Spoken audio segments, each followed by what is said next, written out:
Friends ಎಲ್ಲರಿಗೂ ಕೂಡ ನಮಸ್ತೆ. ನೀವು ನೋಡಿರ್ಬೋದು ಅತಿಥಿ ಶಿಕ್ಷಕರು ಮತ್ತು ಅತಿಥಿ ಉಪನ್ಯಾಸಕರಿಗೆ ಹೊಸ ನೇಮಕಾತಿ ಆದೇಶವನ್ನು ತಕ್ಷಣ ಹಿಂಪಡೆದುಕೊಳ್ಬೇಕು ಅಂತ ಹೇಳ್ತಿದ್ದಾರೆ. ಏನಪ್ಪ ಅಂದರೆ ಲಾಸ್ಟ್ ವಿಡಿಯೋ ಮಾಡಿದ್ದೆ ನಾನು. ಏನಪ್ಪ ಅಂದರೆ ಯಾರು ಅಲ್ಪಸಂಖ್ಯಾತರ ಇಲಾಖೆಯ ಅಡಿಯಲ್ಲಿ ವರ್ಕ್ ಮಾಡ್ತಿದ್ದಾರೋ ಅಂಥವ್ರಿಗೆ ಏನು ಮಾಡ್ತಿದೆ ಎಕ್ಸಾಮನ್ನು ಕಂಡಕ್ಟ್ ಮಾಡಬೇಕು ಅಂತ ಹೇಳಿ ಆಗಿತ್ತು. ಮತ್ತು ಎಕ್ಸಾಮ್ ಜೊತೆ ಅವ್ರಿಗೆ ಸಿಲೆಬಸ್ಸನ್ನು ಕೂಡ ಅಪ್ಲೋಡ್ ಮಾಡಿದರು. ಯಾವುದು ಎಷ್ಟು ಮಾರ್ಕ್ಸ್, ಓಕೆ ಈಗ ಇಂಗ್ಲೀಷು ಇರುತ್ತೆ, ಅದರಲ್ಲಿ ಕನ್ನಡ ಇರುತ್ತೆ, ಈ ರೀತಿ ಸಬ್ಜೆಕ್ಟನ್ನು ಕೂಡ ಅಪ್ಲೋಡನ್ನು ಮಾಡಿದರು. ಓಕೆನಾ, ಸಿಲೆಬಸ್ಸನ್ನು ಕೂಡ ಅಪ್ಲೋಡನ್ನು ಮಾಡಿದರು.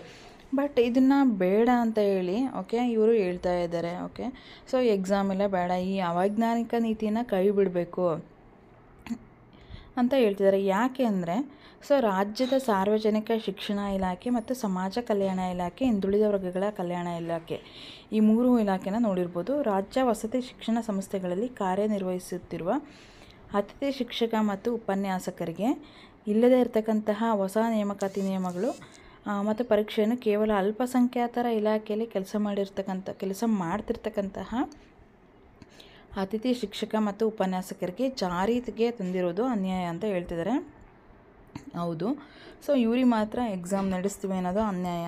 ಓಕೆನಾ, ಇನ್ನು ಯಾಕೆ ಎಕ್ಸಾಮ್ ಬೇಡ ಅನ್ನೋದಾದರೆ, ಕಳೆದ 8-10 ವರ್ಷಗಳಿಂದ ವಸತಿ ಶಾಲೆ ಮತ್ತು ವಸತಿ ರಹಿತ ಶಾಲೆಗಳಲ್ಲಿ ನೂರಾರು ಅತಿಥಿ ಶಿಕ್ಷಕರು ಪ್ರಾಮಾಣಿಕತೆಯಿಂದ ಕೆಲಸ ಮಾಡ್ತಿದ್ದು ಸರ್ಕಾರ ನೀಡ್ತಕ್ಕಂತಹ ಅಲ್ಪ ವೇತನದಲ್ಲೇ ಕೆಲಸ ಮಾಡ್ತಿದ್ದಾರೆ. ಮತ್ತು ಅಲ್ಪಸಂಖ್ಯಾತರ ಇಲಾಖೆ ಕೈಗೊಂಡಿರುವ ಅವೈಜ್ಞಾನಿಕ ನಿಲುವಿನಿಂದ 8-10 ವರ್ಷಗಳಿಂದ ಕಾರ್ಯನಿರ್ವಹಿಸುತ್ತಿರುವ ಅತಿಥಿ ಶಿಕ್ಷಕ ಮತ್ತು ಉಪನ್ಯಾಸಕರ ಕುಟುಂಬಗಳು ಬೀದಿಗೆ ಪಾಲಾಗುವ ಸಾಧ್ಯತೆ ಹೆಚ್ಚಾಗಿದೆ. ಹಾಗಾಗಿ 2015ರ ಮುಂಚೆ ಪಾಸಾಗಿರುವ ವಿದ್ಯಾವಂತ ಮತ್ತು ಶಿಕ್ಷಕರನ್ನು ಮೆರಿಟ್ ಆಧಾರಿತವಾಗಿ ಅತಿಥಿ ಶಿಕ್ಷಕರನ್ನಾಗಿ ನೇಮಕ ಮಾಡಿಕೊಳ್ಬೇಕು ಅಂತ ಹೇಳ್ತಾ ಇದ್ದಾರೆ. ಈ ಹೊಸ ನಿಯಮದಿಂದ ಸದ್ಯ ಕಾರ್ಯನಿರ್ವಹಿಸುತ್ತಿರುವ ಉಪನ್ಯಾಸಕರಿಗೆ ಅನ್ಯಾಯವಾಗುತ್ತದೆ. ಸೊ 2015ರ ನಂತರ ಲಕ್ಷಾಂತರ ಪದವೀಧರರು ಉತ್ತಮ ಫಲಿತಾಂಶದೊಂದಿಗೆ ಹೊರಬಂದಿದ್ದು, ಸೊ ಅಂಥವ್ರಿಗೆ ಏನು ಮಾಡಿ ಎಕ್ಸಾಮನ್ನು ಮಾಡಿಬೇಕಾದ್ರೆ ಈಗಿರ್ತಕ್ಕಂಥ ಖಾಲಿ ಪೋಸ್ಟ್ ಏನಿದಾವೋ ಸೊ ಅಂಥವ್ರಿಗೆ ಎಕ್ಸಾಮನ್ನು ಮಾಡಿ ಓಕೆನಾ. ಈಗ ಟೀಚರ್ ಏನು ಕಾರ್ಯನಿರ್ವಹಿಸ್ತಿದ್ದಾರೋ ಅವರಿಗೆಲ್ಲ ಎಕ್ಸಾಮ್ ಬೇಡ ಅಂತ ಹೇಳ್ತಿದ್ದಾರೆ.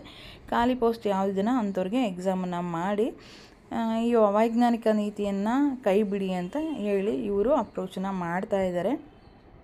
ಸೊ ಏನು ಮಾಡ್ತಾರೆ ಕಾದು ನೋಡಬೇಕು.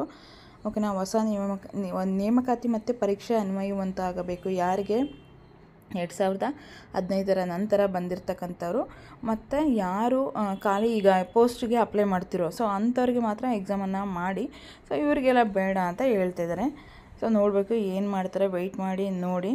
ಅಲ್ಪಸಂಖ್ಯಾತರ ಇಲಾಖೆ ಕಲ್ಯಾಣ ತಕ್ಷಣವೇ ಜಾರಿ ಮಾಡಿರ್ತಕ್ಕಂತಹ ಹೊಸ ನಿಯಮ ಆದೇಶವನ್ನು ಹಿಂಪಡೆಯದಿದ್ದಲ್ಲಿ ಕರ್ನಾಟಕ ಮುಸ್ಲಿಂ ಯೂನಿಟಿ ರಾಜ್ಯಾದ್ಯಂತ ಪ್ರತಿಭಟನೆಯನ್ನು ನಡೆಸಲಿದೆ ಅಂತ ಹೇಳಿ ಎಚ್ಚರಿಕೆಯನ್ನು ಕೂಡ ಕೊಟ್ಟಿದ್ದಾರೆ.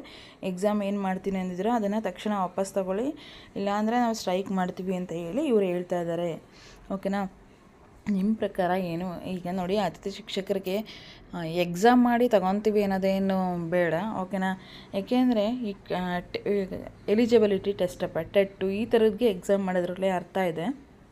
ಈಗ ಇವರಿಗೆಲ್ಲ ಎಕ್ಸಾಮ್ ಮಾಡೋದ್ರಲ್ಲಿ ಅರ್ಥ ಇರಲ್ಲ. ಡೆಮೋ ತೊಗೋಬೋದು ಅಥವಾ ಅವ್ರದ್ದು ಸೇವೆ ಎಷ್ಟಿದೆ ಅಂತ ಹೇಳಿ ನೋಡ್ಬೋದು.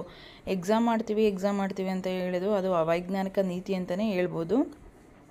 ಇಷ್ಟು ಕೂಡ ನನ್ನ ಅನಿಸಿಕೆ ಆಗಿರುತ್ತೆ. ನೀವು ಕೂಡ ಏನಾದರೂ ಇದ್ದರೆ ಕಮೆಂಟ್ ಮಾಡಿ, ನಿಮಗೇನು ಅನಿಸುತ್ತೆ ಕಮೆಂಟ್ ಮಾಡಿ. ಅದೇ ರೀತಿ ಅನಸೂಯ ಪರಿಗೆ ಬುಕ್ಸ್ ಕೂಡ ಅವೈಲೇಬಲ್ ಇದೆ. NCERT PDF ಕೂಡ ಅವೈಲೇಬಲ್ ಇದೆ. ಎಲ್ಲ ಎಕ್ಸಾಮ್ಗೂ ಕೂಡ NCERT PDF ಹೆಲ್ಪ್ ಆಗುತ್ತೆ. ಭಾಷಾಂತರ ಇಂಗ್ಲೀಷಿಂದ ಕನ್ನಡಕ್ಕೆ ಟ್ರಾನ್ಸ್ಲೇಟ್ ಮಾಡಿರ್ತಕ್ಕಂಥದ್ದು. ಬೇಕಾದವರು ಸ್ಕ್ರೀನಲ್ಲಿ ಕಾಣಿಸ್ತಿದೆ ಆ ನಂಬರ್ಗೆ ನೀವು ಕಾಲ್ ಮಾಡಿ. ಓಕೆನಾ, thanks for watching. By, take care.